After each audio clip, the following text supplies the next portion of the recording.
माननीय सदस्यगण, मैं 18वीं लोकसभा के सभी नवनिर्वाचित सदस्यों को बहुत बहुत बधाई और शुभकामनाएं देती हूँ। आप सभी यहाँ देश के मतदाताओं का विश्वास जीतकर आए हैं।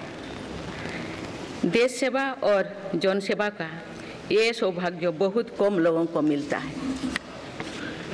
मुझे पूरा विश्वास है आप राष्ट्र प्रथम की भावना के साथ अपना दायित्व निभाएंगे, 140 करोड़ देशवासियों की आकांक्षाओं की पूर्ति का माध्यम बनेंगे। मैं श्री ओम बिरला जी को लोकसभा के अध्यक्ष की गौरवपूर्ण भूमिका के निर्वहन के लिए शुभकामनाएं देती हूँ। उनके पास सार्वजनिक जीवन का बहुत व्यापक अनुभव है। मुझे विश्वास है कि वे लोकतांत्रिक परंपराओं को अपने कौशल से नई ऊंचाई से देने में सफल होंगे। माननीय सदस्यगण, मैं आज कोटि कोटि देशवासियों को की तरफ से भारत के चुनाव आयोग का भी आभार व्यक्त करती हूँ। ये दुनिया का सबसे बड़ा चुनाव था। करीब 64 करोड़ मतदाताओं ने उत्साह और उमंग के साथ अपना कर्तव्य निभाया है। इस बार भी महिलाओं ने बढ़ चढ़कर मतदान में हिस्सा लिया है। इस चुनाव की बहुत सुखद तस्वीर जम्मू कश्मीर में भी सामने आए हैं।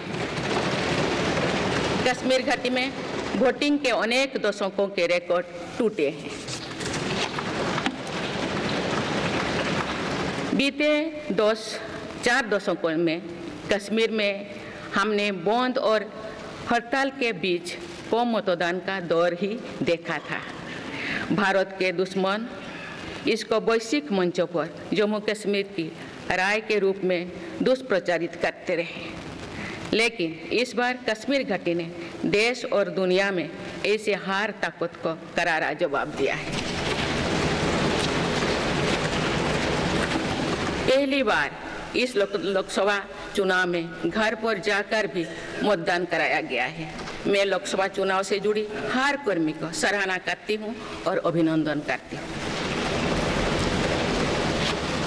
माननीय सदस्यगण, 2024 के लोकसभा चुनाव की चर्चा आज पूरी दुनिया में हो रही है।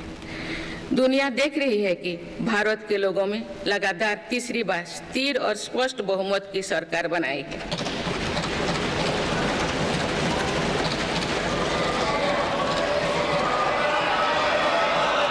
छह दशक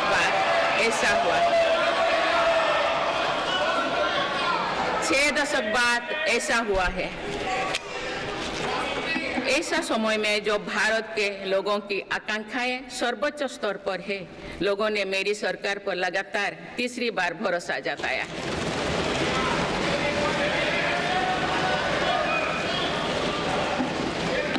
भारत के लोगों को ये पूर्ण विश्वास है कि उनकी आकांक्षाएं सिर्फ मेरी सरकार ही पूरा कर सकती है।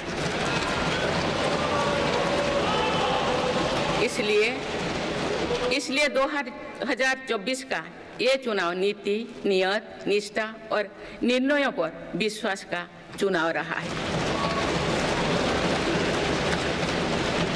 मजबूत और निर्णायक सरकार में विश्वास, सुशासन, स्थिरता और निरंतरता में विश्वास, ईमानदारी और कड़ी मेहनत में विश्वास, सुरक्षा और समृद्धि में विश्वास,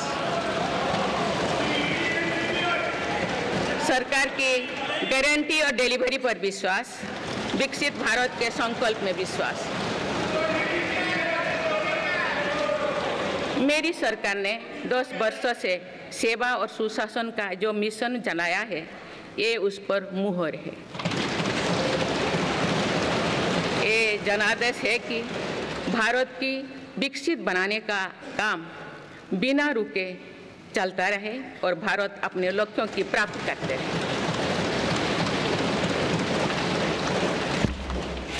माननीय सदस्यगण, 18वीं लोकसभा कई मायनों में एक ऐतिहासिक लोकसभा है। ये लोकसभा अमृतकाल के शुरुआती वर्षों में गठित हुई है। ये लोकसभा देश के संविधान को अपनाने के 75वें वर्षों की भी साक्षी बनेगी। मुझे विश्वास है कि इस लोकसभा में जन कल्याण के फसलों का नवीन अध्याय लिखा जाएगा। आगामी सत्रों में मेरी सरकार अपने इस कार्यकाल का पहला बजट पेश करने जा रही है। ये बजट सरकार की दूरगामी नीतियों और फ्यूचरिस्टिक विजन का एक प्रभावी दस्तावेज होगा। इस बजट में बड़े आर्थिक और सामाजिक निर्णयों के साथ ही अनेक ऐतिहासिक कदम भी देखने को मिलेंगे। भारत के तेज विकास की जन आकांक्षाओं का पूरा करने के लिए रिफॉर्म्स की गति अब और तेज की जाएगी। मेरी सरकार का मत है कि दुनिया भर में निवेशकों को स्पर्धा हो। यही कॉम्पिटिटिव कोऑपरेटिव फेडरलिज्म की सच्ची स्पिरिट है। राज्यों के विकास से देश का विकास, इसी भावना के साथ हम आगे बढ़ते रहेंगे।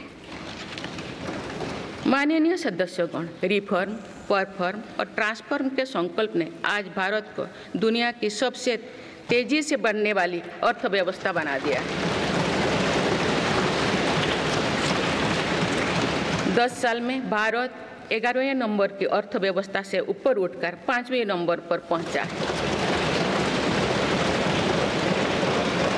साल 2021 से लेकर साल 2024 के बीच भारत में औसतन 8% की रफ्तार से विकास किया है और ये ग्रोथ सामान्य समय में नहीं हुई है। बीती वर्षों में हमने 100 साल की सबसे बड़ी आपात देखी। वैश्विक महामारी के कालखंड और विश्व के अलग अलग कोने में चल रही संघर्षों के बावजूद भारत ने ये विकास दर हासिल की है। ये बीते 10 साल के रिफॉर्म्स और राष्ट्रहित में के लिए किए गए फैसला के कारण संभव है। आज भारत अकेले ही दुनिया की ग्रोथ में 15% का योगदान दे रही है। अब मेरी सरकार भारत को विश्व की तीसरे नंबर की इकोनॉमी बनाने में जुटी हुई है। इस लक्ष्य की प्राप्ति विकसित भारत की नींव को भी मजबूत करने में काम करेगी। माननीय सदस्यगण, मेरी सरकार अर्थव्यवस्था के तीनों स्तंभ मैन्युफैक्चरिंग, सर्विसेज और एग्रीकल्चर को बराबर महत्व दे रही है। PLI स्कीम्स और ईज ऑफ डूइंग बिजनेस से बड़े पैमाने पर निवेश और रोजगार के अवसर बढ़ रही है। पारंपरिक सेक्टर्स के साथ साथ सनराइज सेक्टर्स को भी मिशन मोड पर बढ़ावा दिया जा रहा है। चाहे सेमीकंडक्टर हो या सोलर हो, चाहे इलेक्ट्रिक व्हीकल हो या इलेक्ट्रॉनिक्स गुड्स हो, चाहे ग्रीन हाइड्रोजन हो या बैटरीज हो, चाहे एयरक्राफ्ट कैरियर्स हो या फाइटर जेट्स हो, भारत इन सब सेक्टर्स में अपना विस्तार कर रहा है। लॉजिस्टिक्स कॉस्ट को कम करने के लिए भी मेरी सरकार लगातार प्रयास कर रही है। सरकार सर्विस सेक्टर को भी मजबूत करने में जुटे हैं। आज IT से लेकर टूरिज्म तक, हेल्थ से लेकर वेलनेस तक हर सेक्टर में भारत लीडर बन रहा है और इससे बड़ी संख्या में रोजगार और स्वरोजगार के नए मौके बन रहे हैं। माननीय सदस्यगण, पिछले 10 वर्षों में मेरी सरकार द्वारा ग्रामीण अर्थव्यवस्था के हर पहलू पर बहुत जोर दिया गया है। गांव में कृषि आधारित उद्योगों, डेयरी और फिशरीज आधारित उद्योगों का विस्तार किया जा रहा है। इसमें भी सहकारिता को प्राथमिकता दी गई है। सरकार किसानों उत्पाद संघ, FPO और FACTS जैसे सरकारी संगठनों का एक बड़ा नेटवर्क बना रही है। छोटे किसानों की बड़ी समस्या भंडारण से जुड़े होती है, इसलिए मेरी सरकार ने सहकारिता क्षेत्र में दुनिया की सबसे बड़ी भंडारण योजना पर काम शुरू कर चुकी है। किसान अपने छोटे खर्चे पूरे करने के लिए इसके लिए PM किसान सम्मान निधि के तहत उन्हें 3,20,000 करोड़ रुपये से ज़्यादा राशि दे सकते हैं। मेरी सरकार के नए कार्यकाल के शुरुआत दिनों से ही किसानों को 20,000 करोड़ रुपया से अधिक की राशि ट्रांसफर की जा चुकी है। सरकार ने खरीफ फसलों के लिए एमएसपी में भी रिकॉर्ड वृद्धि की है। माननीय सदस्यगण, आज का भारत अपनी वर्तमान जरूरतों को ध्यान में रखते हुए अपनी कृषि व्यवस्था में बदलाव कर रहा है। हम ज़्यादा से ज़्यादा आत्मनिर्भर हो और ज़्यादा से ज़्यादा निर्यात से किसानों की आमदनी बढ़े, इस सोच के साथ नीतियाँ बनाई गई है, निर्णय लिए गए हैं। जैसे भारत दलहन और तिलहन में दूसरे देशों पर निर्भरता कम करने के लिए देश के किसानों को हर संभव मदद दे रहे हैं। ग्लोबल मार्केट में किस तरह के फूड प्रोडक्ट की डिमांड ज़्यादा है, इसके आधार पर नई रणनीति बनाई जा रही है। आजकल ऑर्गेनिक उत्पादों को लेकर दुनिया में डिमांड तेजी से बढ़ रही है। भारत के किसानों के पास इस डिमांड को पूरा करने के पूरा भरपूर क्षमता है। इसलिए सरकार प्राकृतिक खेती और इससे जुड़ी उत्पादों की सप्लाई चेन को सशक्त कर रही है। ऐसे प्रयासों से किसानों का खेती पर होने वाला खर्च भी कम होगा और उनकी आय भी और बढ़ेगी। माननीय सदस्यगण, आज का भारत दुनिया की चुनौतियां बढ़ाने के लिए नहीं बल्कि दुनिया को समाधान देने के लिए माना जाता है।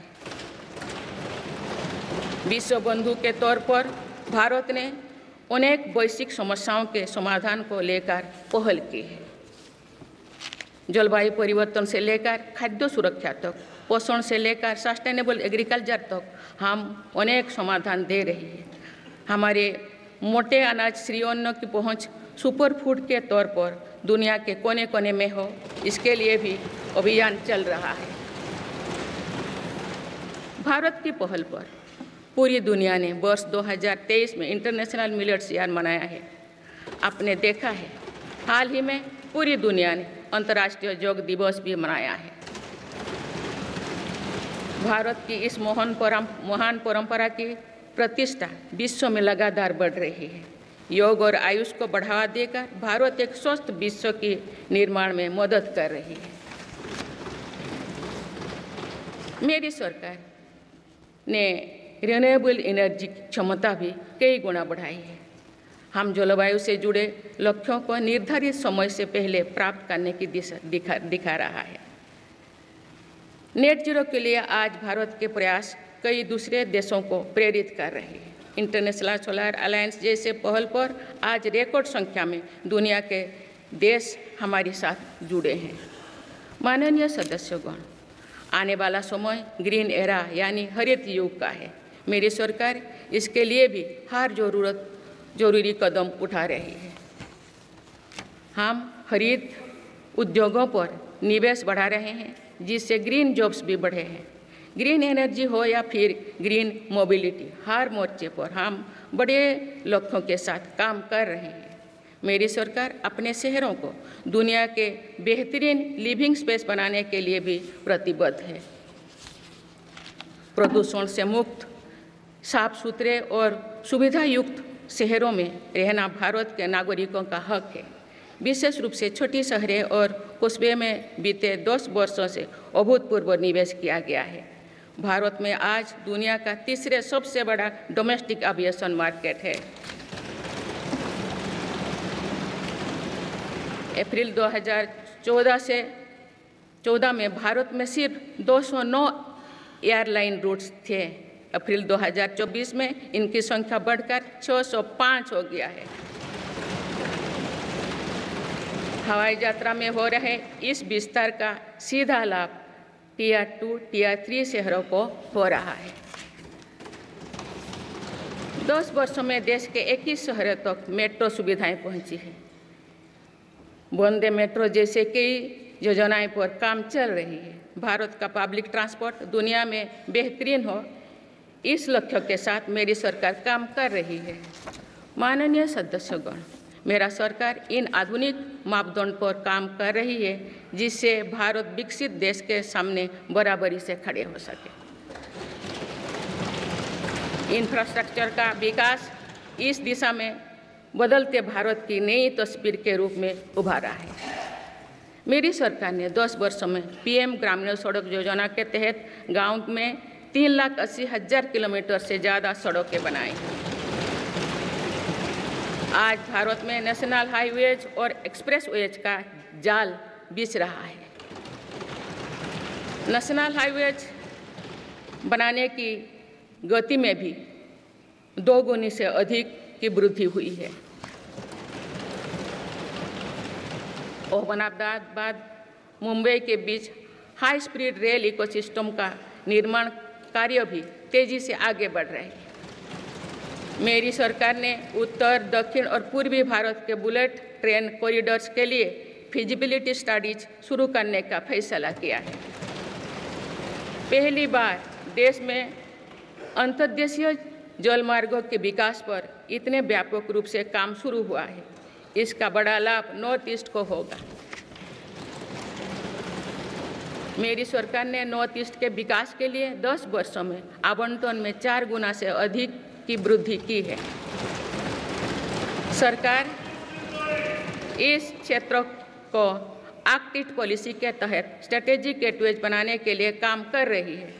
नॉर्थ ईस्ट में हर तरह की कनेक्टिविटी का बढ़ाया जा रहा है। शिक्षा, स्वास्थ्य, पर्यटन, रोजगार, हर क्षेत्र में विकास कार्यों को आगे बढ़ाया जा रहा है।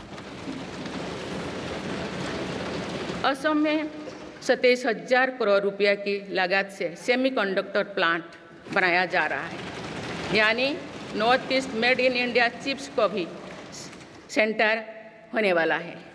मेरी सरकार नॉर्थ ईस्ट में स्थायी शांति के लिए निरंतर काम कर रही है।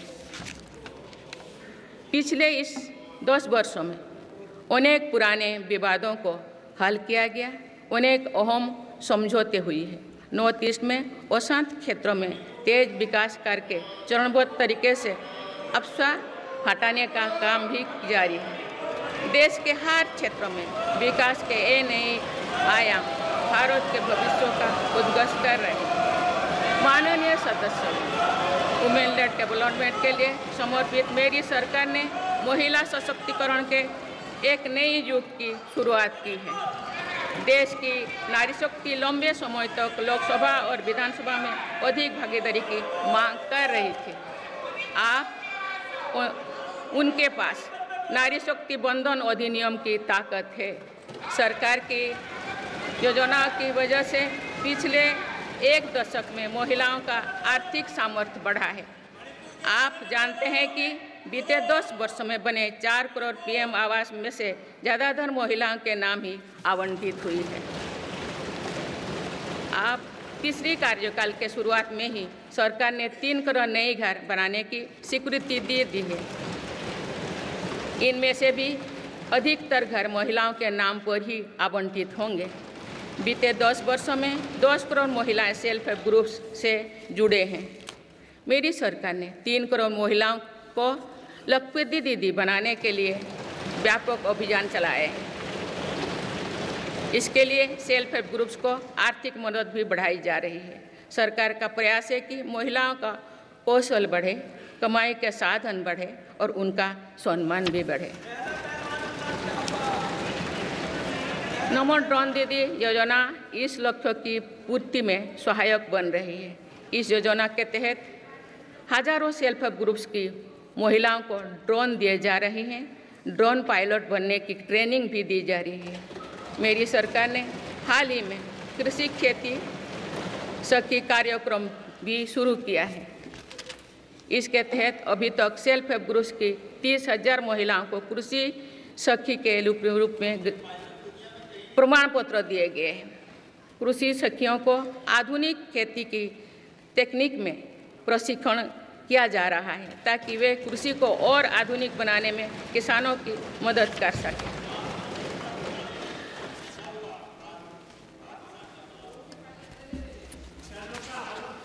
माननीय सदस्यगण,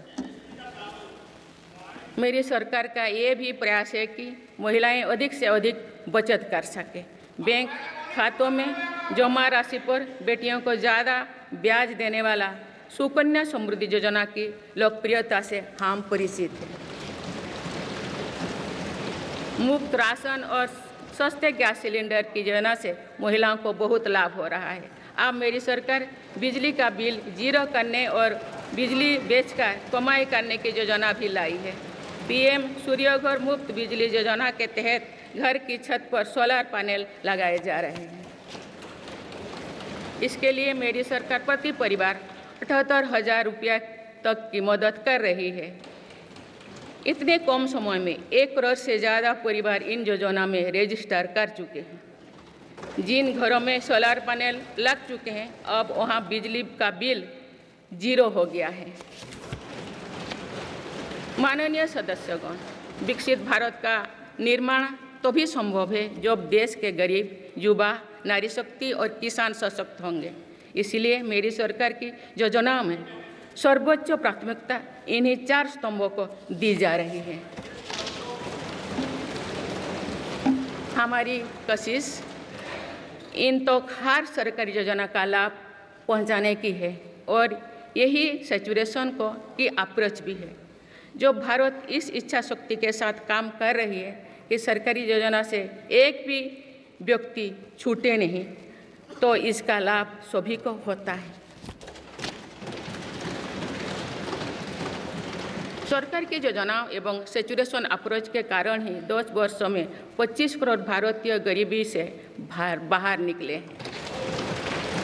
इसमें अनुसूचित जाति, अनुसूचित जनजाति, पिछले वर्ग, हर समाज, हर क्षेत्र के परिवार है।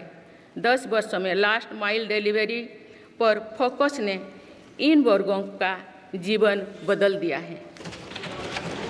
विशेषकर आदिवासी समाज में ये बदलाव और भी स्पष्ट नजर आ रहा है। 24,000 करोड़ रुपया से अधिक की पीएम जनमन जैसी योजना आज अति पिछड़े जनजातीय समूह के उत्थान का माध्यम बन रही है। सरकार पीएम सूरज पटल के माध्यम से वंचित वर्गों तक आजीविका के अवसरों को पहुंचाने के लिए सुलभ ऋण भी उपलब्ध करा रही है। मेरी सरकार दिव्यांग भाइयों और बहनों के लिए किफायती और स्वदेशी सहायक उपकरण विकसित कर रही है। देश भर में प्रधानमंत्री दिव्याशा केंद्रों का भी विस्तार किया जा रहा है। वंचितों की सेवा का ये संकल्प ही सच्चा सामाजिक न्याय है। माननीय सदस्यगण, देश की श्रम शक्ति के सम्मान के लिए श्रमिक बंधुओं का कल्याण और सशक्तिकरण मेरी सरकार की प्राथमिकता है। मेरी सरकार श्रमिकों के लिए सामाजिक सुरक्षा योजनाओं को एकीकृत कर रही है। डिजिटल इंडिया तथा डाकघरों के नेटवर्क का उपयोग करके दुर्घटना और जीवन बीमा के कवरेज को बढ़ाने का काम हो रहा है। पीएम स्वनिधि का विस्तार किया जाएगा और ग्रामीणों और सेमी अर्बन क्षेत्रों के रेहड़ी पटरी वाले भाइयों बहनों को भी इसके दायरे में लाया जाएगा। माननीय सदस्यगण, बाबा साहेब डॉक्टर भीमराव अंबेडकर का मानना था कि किसी भी समाज की प्रगति समाज के निचले तबके की प्रगति पर निर्भर करती है। पिछले 10 वर्षों में राष्ट्र की उपलब्धियों और विकास का आधार गरीब का सशक्तिकरण रहा है। मेरी सरकार ने पहली बार गरीब को ये एहसास करवाया कि सरकार उनकी सेवा में है। कोरोना के कठिन समय में सरकार ने 80 करोड़ लोगों को मुफ्त राशन देने के लिए पीएम गरीब कल्याण अन्न योजना शुरू की। इस योजना का लाभ उन परिवारों को भी मिल रहा है जो गरीबी से बाहर निकले हैं, ताकि उनके कदम वापस पीछे ना जाए। स्वच्छ भारत अभियान में भी गरीब के जीवन की गरिमा से लेकर उसके स्वास्थ्य तक का राष्ट्रीय महत्व का विषय बनाया है। पहली बार देश में करोड़ों गरीबों के लिए शौचालय बनाया गया है। ये प्रयास हमें आश्वस्त करते हैं कि देश आज महात्मा गांधी के आदर्शों का सच्चे अर्थों में अनुसरण कर रहा है।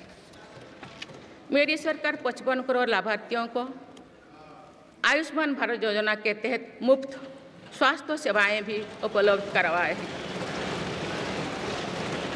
देश में 25,000 जन औषधि केंद्रों को खोलने का काम भी तेजी से चल रहा है। आप इस क्षेत्र में सरकार एक और निर्णय लेने जा रही है। आप आयुष्मान भारत योजना के तहत मुफ्त इलाज का लाभ 70 वर्ष से अधिक उम्र के सभी बुजुर्गों को भी मिलेगा। माननीय सदस्यगण, अक्सर विरोधपूर्वक मानसिकता और संकीर्ण स्वार्थ के कारण लोकतंत्र की मूल भावना का बहुत अहित हुआ है। इसका प्रभाव संसदीय प्रणाली पर भी पड़ता है और देश की विकास यात्रा पर भी पड़ता है। देश में कई दशकों तक अस्थिर सरकार के दौर में कई सरकारें चाहते हुए भी ना रिफॉर्म कर पाए और ना ही आवश्यक निर्णय ले पाए। भारत की जनता ने निर्णायक बनकर इस स्थिति को बदला है। बीते 10 वर्षों में ऐसे अनेक रिफॉर्म्स हुई है जिनका बहुत लाभ देश को आज मिल रहा है।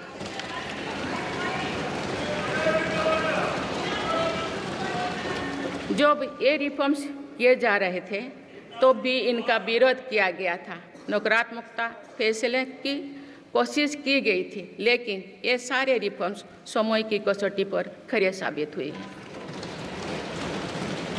2 साल पहले भारत के बैंकिंग सेक्टर को डूबने से बचाने के लिए सरकार ने बैंकिंग रिफॉर्म्स किए, IBC जैसी कानून बनाए। आज इन्हीं रिफॉर्म्स ने भारत के बैंकिंग सेक्टर को दुनिया के सबसे मजबूत बैंकिंग सेक्टर में से एक बना लिया है। हमारे सार्वजनिक क्षेत्रों के बैंक आज मजबूत और लाभदायक है। सार्वजनिक क्षेत्रों के बैंकों के लाभ 2023-24 में 1.4 लाख करोड़ रुपये को पार कर गया, जो पिछले वर्षों की तुलना में 35% अधिक है। हमारे बैंकों की मजबूती उन्हें ऋण आधार का विस्तार करने और राष्ट्र के आर्थिक विकास में योगदान करने के लिए सक्षम बनाती है। सरकारी बैंकों का NPA भी लगातार कम हो रही है। आज SBI रिकॉर्ड मुनाफे पर है।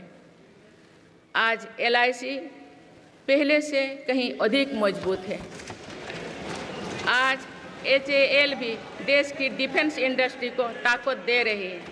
आज GST भारत की इकोनॉमी को फॉर्मलाइज करने का, व्यापार कारोबार को आसान बनाने का माध्यम बना रहे हैं। अप्रैल महीने में पहली बार GST कलेक्शन ने 2 लाख करोड़ रुपये का स्तर पार कर गया है। इससे राज्यों की आर्थिक ताकत भी बढ़ी है। डिजिटल इंडिया और डिजिटल पेमेंट्स के प्रति भी आज पूरा विश्व आकर्षित हो रही है।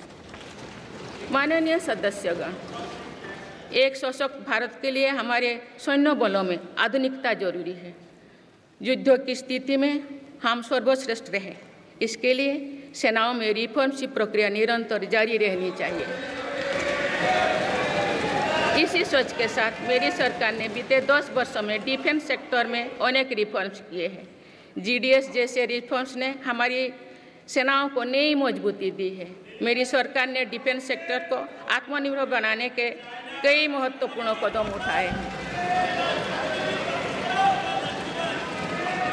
ऑर्डिनेंस फैक्ट्रीज के रिफॉर्म से डिफेंस सेक्टर को बहुत लाभ हुआ है। 40 से अधिक ऑर्डिनेंस फैक्ट्रीज को 7 निगमों में संगठित करने से उनकी क्षमता और दक्षता दोनों बढ़ी है।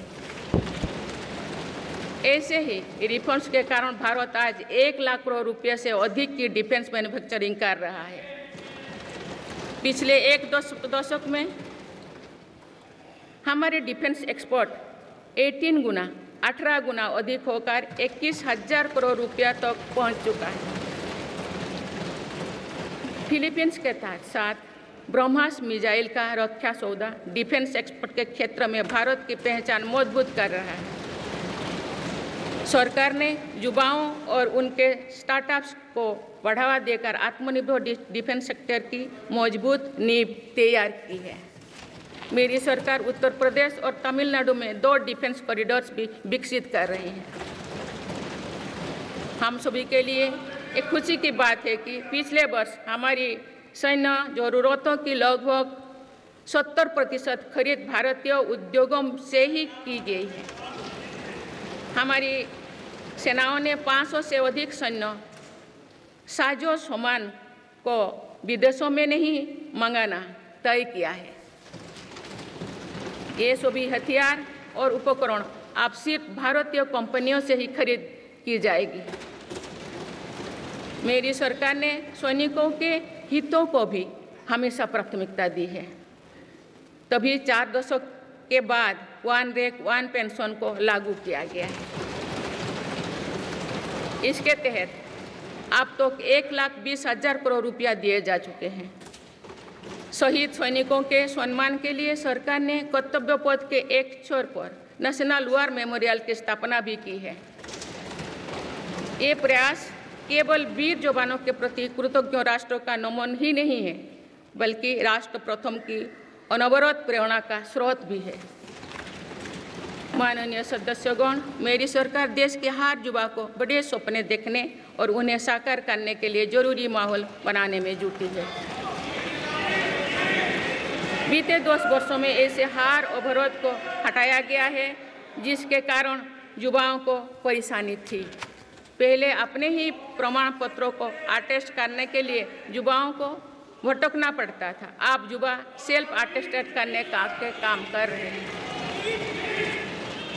केंद्र सरकार की ग्रुप सी, ग्रुप डी भर्तियों से इंटरव्यू को खत्म किया गया है। पहले जो विद्यार्थी सिर्फ भारतीय भाषा में पढ़ाई करते थे, उनके साथ अन्याय की जाती थी। मेरी सरकार ने नई राष्ट्रीय शिक्षा नीति लागू कर इस अन्याय को दूर करने के लिए कदम उठाए हैं। युवाओं को अब भारतीय भाषा में इंजीनियरिंग की पढ़ाई का विकल्प भी मिला है। विगत 10 वर्ष में देश में 7 नई IIT, 16 IIIT, 7 IIM, 15 नए एम्स, 315 मेडिकल कॉलेज और 390 विश्वविद्यालय स्थापित किया गया है। मेरी सरकार इन संस्थानों को और मजबूत बनाकर आवश्यकता के अनुसार इनकी संस्था को भी बढ़ाएंगे। सरकार एक डिजिटल विश्वविद्यालय बनाने की दिशा में भी काम कर रही है। अटल टिंकरिंग लैब्स, स्टार्टअप इंडिया और स्टैंडअप इंडिया जैसे अभियान हमारे युवाओं का सामर्थ्य बढ़ा रहे हैं। इन्हीं प्रयासों से आज भारत दुनिया का तीसरा सबसे बड़ा स्टार्टअप इकोसिस्टम बन चुका है।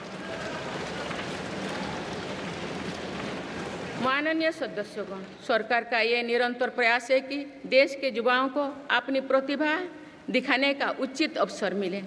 सरकारी भर्ती हो या फिर परीक्षाएं, सुनिए, परीक्षाएं किसी भी कारण से इनमें रुकावट आए, ये उचित नहीं है।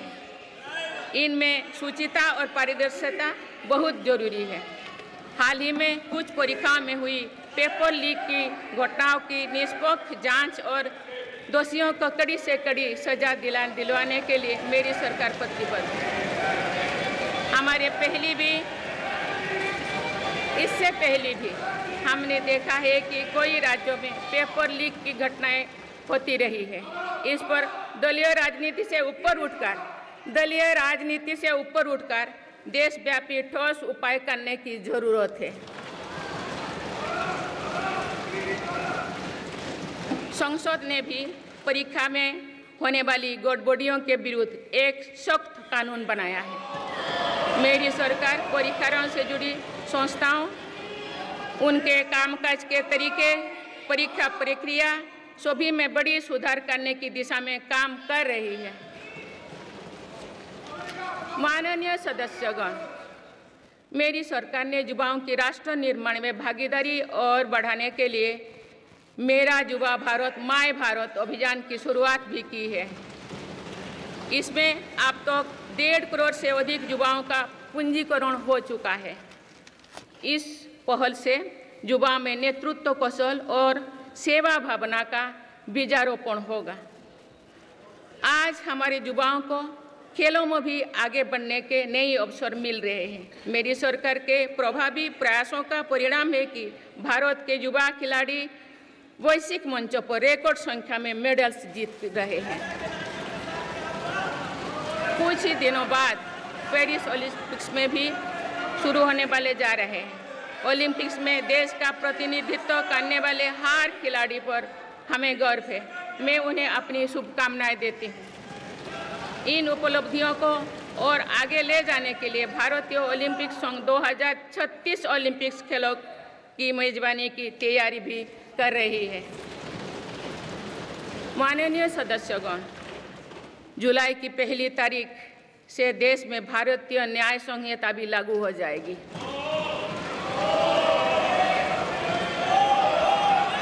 अंग्रेजी राज में गुलामों को दौड़ देने की मानसिकता थी। दुर्भाग्य से आज़ादी के अनेक दशकों तक गुलामी के दौर की यही दंड व्यवस्था चलती रही। इसे बदलने की चर्चा अनेक दशकों से की जा रही थी, लेकिन ये साहस भी मेरी सरकार ने ही करके दिखाए हैं। अब दंड की जगह न्याय को प्राथमिकता होगी, जो हमारे संविधान की भी भावना है। इन नई कानूनों से न्याय प्रक्रिया में तेजी आएगी। आज जो देश अलग अलग क्षेत्रों में गुलामी की मानसिकता से मुक्त पा रहे हैं, तो ये उस दिशा में बहुत बड़ा कदम है और ये हमारे स्वतंत्रता सेनानियों की सच्ची श्रद्धांजलि भी है।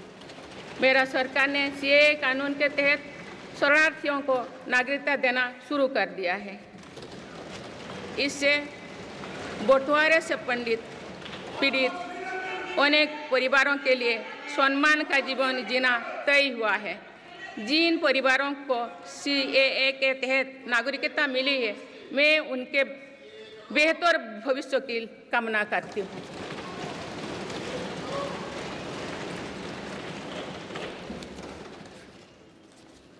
माननीय सदस्यगण, मेरी सरकार भविष्य निर्माण के प्रयासों के साथ ही भारतीय संस्कृति के वैभव और विरासत को फिर से स्थापित कर रही है।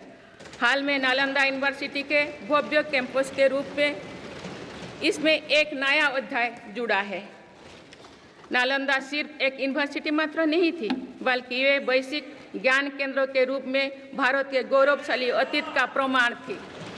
मुझे विश्वास है कि नई नालंदा यूनिवर्सिटी भारत को ग्लोबल नॉलेज हब बनाने में सहायक सिद्ध होगी। मेरी सरकार का ये प्रयास है कि भावी पीढ़ियों को हजारों वर्षों की हमारी विरासत प्रेरणा देती है। इसलिए पूरे देश में तीर्थस्थलों को आस्था और आध्यात्म के केंद्रों को सजाया संवारा जा रहा है। माननीय सदस्यगण, मेरी सरकार विकास के साथ ही विरासत पर भी उतना ही गर्व करते हुए काम कर रही है।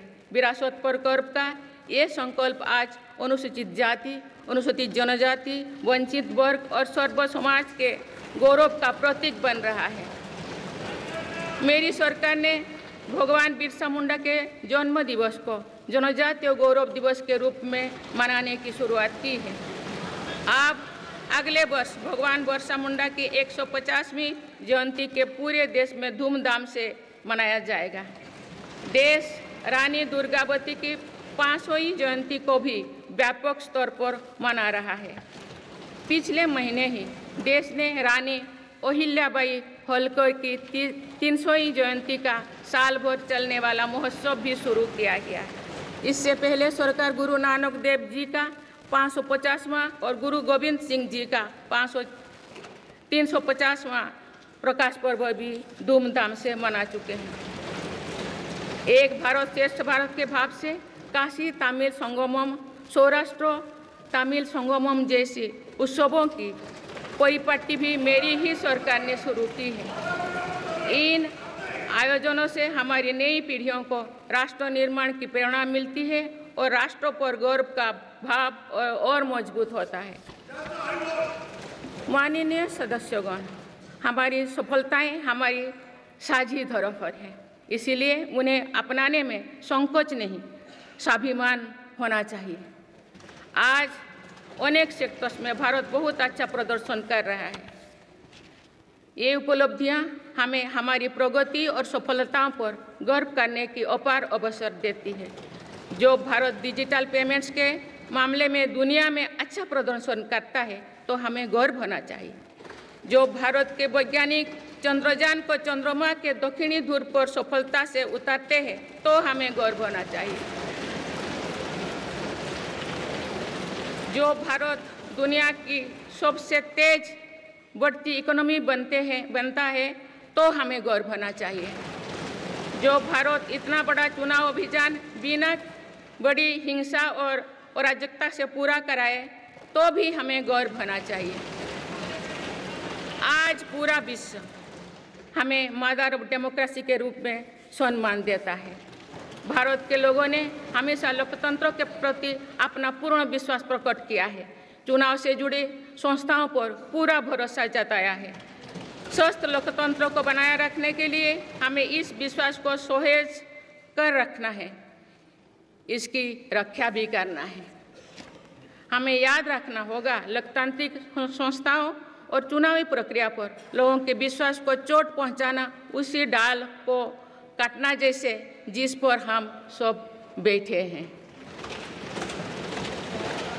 हमारे लोकतंत्रों की विश्वसनीयता को ठेस पहुंचाने की हर कोशिश की सामूहिक आलोचना होना चाहिए। हम सभी को वो दौर याद है जो बैलेट पेपर छीन लिया जाता था, लूट लिया जाता था। मतदान प्रक्रिया को सुरक्षित बनाने के लिए ईवीएम को अपनाने का फैसला किया गया था।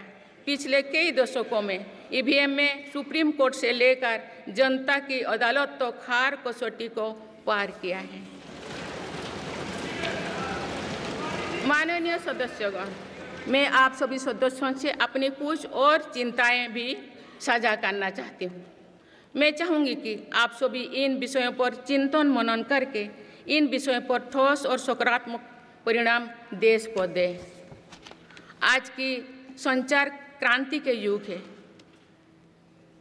में विघटनकारी ताकतें लोकतंत्र को कमजोर करने और समाज में दरार डालने की साजिश रच रहे हैं।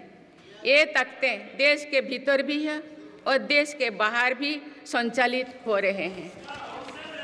इसके द्वारा अफवाह फैलाने का, जनता को भ्रम में डालने का, मिस इन्फॉर्मेशन का सहारा लिया जा रहा है। इस स्थिति को ऐसे ही बेरोक-टोक नहीं चलने दिया जा सकता है। आज के समय में टेक्नोलॉजी हर दिन और उन्नत हो रही है। ऐसे में मानवता के विरुद्ध इनका गलत उपयोग बहुत घातक है। भारत ने विश्व मंच पर भी इन चिंताओं को प्रकट किया है और एक ग्लोबल फ्रेमवर्क की वकालत की है। हम सभी का दायित्व है कि इन प्रवृत्ति को रोकें, इस चुनौती से निपटने के लिए नए रास्ते खोजें। माननीय सदस्यगण, 21वीं सदी के इस तीसरे दशक में आज ग्लोबल ऑर्डर एक नया शक्ल ले रहा है। मेरी सरकार के प्रयासों से आज भारत विश्व बंधु के रूप में दुनिया को नया भरोसा दे रही है। मानव केंद्रित अप्रोच रखने की वजह से भारत आज किसी भी संकट के समय फास्ट रेस्पॉन्डर और ग्लोबल साउथ की बुलंद आवाज़ बना है। कोरोना का महासंकट हो, भूकंप जैसी कोई त्रासदी हो या फिर युद्धों की स्थितियाँ, भारत मानवता को बचाने में आगे रहा है। भारत को देखने का विश्व का नज़रिया कैसे बदला है, ये इटाली में हुई G7 समिट में भी हम सभी ने अनुभव किया है।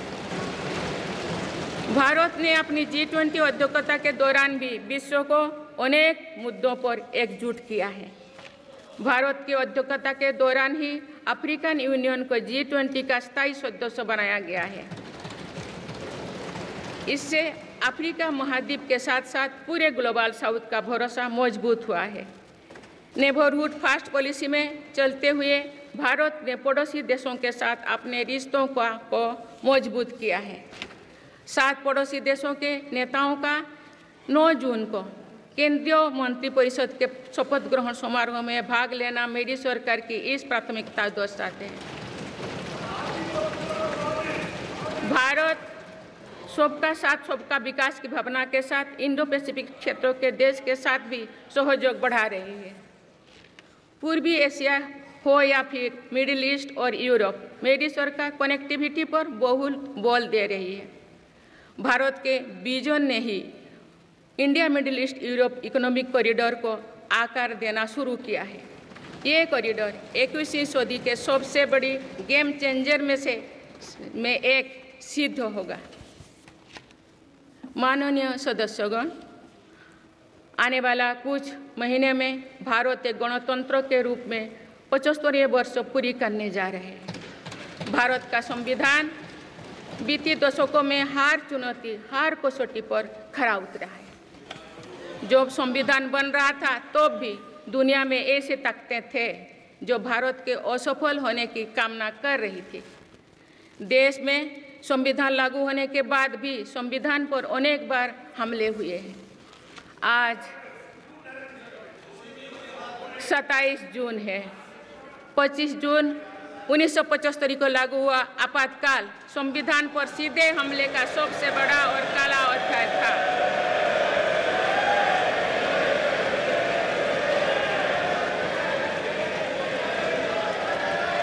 तो पूरे देश में हाहाकार मच गया था, लेकिन ऐसी असंवैधानिक ताकतों पर देश ने विजय प्राप्त करके दिखाया, क्योंकि भारत के मूल में गणतंत्र की परंपराएं रही है।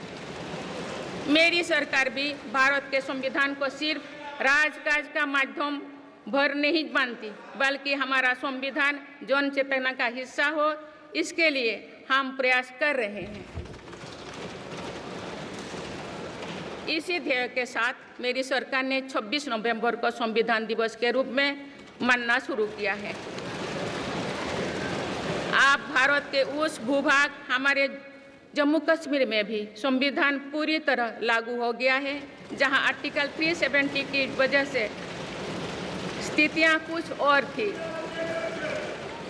माननीय सदस्यगण, राष्ट्र की उपलब्धियों के निर्धारण इस बात से होता है कि हम अपने दायित्वों का निर्वहन कितनी निष्ठा से कर रहे हैं। 18वें लोकसभा में कई नए सदस्य पहली बार संसदीय प्रणाली का हिस्सा बने हैं। पुराने सदस्य भी नए उत्साह के साथ आए हैं। आप सभी जानते हैं कि आज का समय हर प्रकार से भारत के लिए बहुत अनुकूल है। आने वाले वर्षों में भारत की सरकार और संसद का क्या निर्णय लेती है, क्या नीतियां बनाती है, इस पर पूरा विश्व की नज़र है। इस अनुकूल समय का अधिक से अधिक लाभ देश को मिले, ये दायित्व सरकार के साथ साथ संसद के हर सदस्यों का भी होना चाहिए। पिछले 10 वर्षों में जो रिफॉर्म्स हुई है, जो नया आत्मविश्वास देश में आया है, इससे हम विकसित भारत बनाने के लिए नई गति प्राप्त कर चुके हैं। हम सभी को ये हमेशा ध्यान रखना है कि विकसित भारत का निर्माण देश के हर नागरिक की आकांक्षा है, संकल्प भी है। इस संकल्प की सिद्धि में अवरोध पैदा ना हो, ये हम सभी का दायित्व है, भी कर्तव्य भी है। नीतियों का विरोध और संसदीय कामकाज का विरोध दो भिन्न बातें हैं। जब संसद सुचारू रूप से चलती है, जब यहाँ स्वस्थ चर्चा परिचर्चा होती है, जब दूरगामी निर्णय होते हैं, तो लोगों का विश्वास सिर्फ सरकार ही नहीं, पूरी व्यवस्था पर बनता है। इसीलिए मुझे भरोसा है कि संसद के पल पल का सदुपयोग होगा, जनहित को प्राथमिकता मिलेगा। माननीय सदस्यगण, हमारे वेदों में हमारे ऋषियों ने हमें कुछ नीति बाणी दिए हैं, जैसे कि समान मंत्र हो समिति ही समानी की प्रेरणा दी है। अर्थात हम एक समान विचार और लक्ष्य लेकर एक साथ काम करें, यही इस संसद की मूल भावना है। इसलिए जब भारत तीसरी नंबर की इकोनॉमी बनेगा, तो देश की इस सफलता में आपकी भी सहभागिता होगी। हम जब 2027 में आज़ादी की शताब्दी का उत्सव विकसित भारत के रूप में मनाएंगे, तो तो इस पीढ़ी को भी श्रेय मिलेगा। आज हमारे युवाओं में जो सामर्थ्य है, आज हमारे संकल्प में जो निष्ठा है, हमारी जो असंभव सी लगने वाली उपलब्धियां हैं, ये इस बात का प्रमाण है कि आने वाला दौर भारत का दौर है। ये सदी भारत की सदी है और इसका प्रभाव आने वाली 1000 वर्षों तक रहेगा। आइए हम सब मिलकर पूर्ण कर्तव्यनिष्ठा के साथ राष्ट्रीय संकल्पों की सिद्धि में जुट जाएं, विकसित भारत बनाएं। आप सभी को मेरा बहुत बहुत बहुत शुभकामनाएं। धन्यवाद। जय हिंद, जय भारत।